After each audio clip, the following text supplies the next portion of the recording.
जय श्री कृष्ण। मोह कलील और श्रुति विप्रतिपत्ति दूर होने पर योग को प्राप्त हुए स्थिर बुद्धि वाले पुरुष के विषय में अर्जुन प्रश्न करते हैं। अर्जुन उवाच। श्लोक 54। स्थित प्रज्ञस्य का भाषा समाधिस्थस्य केशव स्थितधि किम प्रभाषेत किमासित व्रजेत किम। हे केशव, परमात्मा में स्थित स्थिर बुद्धि वाले मनुष्य के क्या लक्षण होते हैं? वह स्थिर बुद्धि वाला मनुष्य कैसे बोलता है, कैसे बैठता है और कैसे चलता है, अर्थात व्यवहार करता है। व्याख्या। यहाँ अर्जुन ने स्थित प्रज्ञ के विषय में जो प्रश्न किए हैं, इन प्रश्नों के पहले अर्जुन के मन में कर्म और बुद्धि को लेकर शंका पैदा हुई थी, परंतु भगवान ने 52वें श्लोक में कहा है कि जब तेरी बुद्धि मोह कलित और श्रुति विप्रतिपत्ति को तर जाएगी, तब तो योग को प्राप्त हो जाएगा।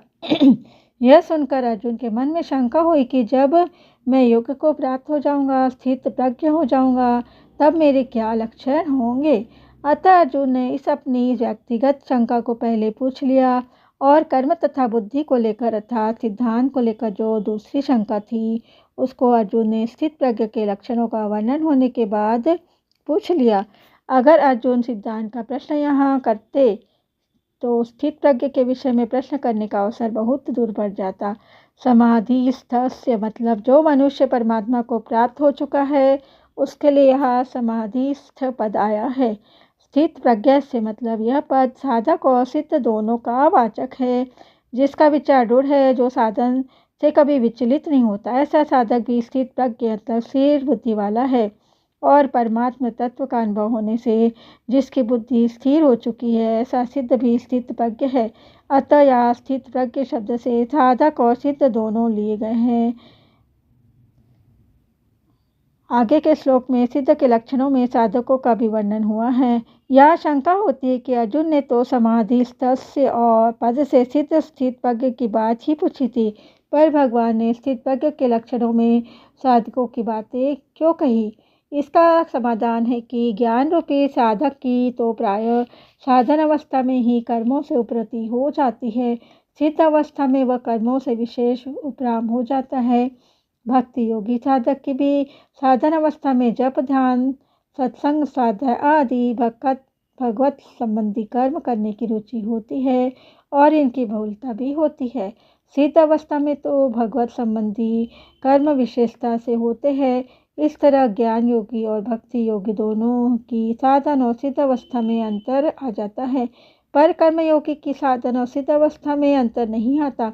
इसका दोनों अवस्थाओं में कर्म करने का प्रवाह जो का त्यों चलता रहता है, कारण कि साधन अवस्था में उसका कर्म करने का प्रवाह रहा है और उसके योग पर आरूढ़ होने से भी कर्म की खास कारण रहे हैं। अतः भगवान ने सिद्ध के लक्षणों में साधक जिस तरह सिद्ध हो सके उसके साधन भी बता दिए हैं, और जो सिद्ध हो गए हैं उनके लक्षण भी बता दिए हैं। का भाषा मतलब परमात्मा में स्थिर बुद्धि वाले मनुष्य को किस वाणी से कहा जाता है, अर्थात उसके क्या लक्षण होते हैं, इसका उत्तर भगवान ने आगे के श्लोक में दिया है। स्थितधि किम प्रभाषेत मतलब वह स्थिर बुद्धि वाला मनुष्य कैसे बोलता है, इसका उत्तर भगवान ने 56वें 97वें श्लोक में दिया है। किमासित मतलब वह कैसे बैठता है, अर्थात संसार में किस तरह उपराम होता है, इसका उत्तर भी भगवान ने 58वें श्लोक से 63वें श्लोक तक दिया है। व्रजेत किम वह कैसे चलता है, अर्थात व्यवहार कैसे करता है, इसका उत्तर भगवान ने 64वें से 71वें श्लोक तक दिया है। जय श्री कृष्ण।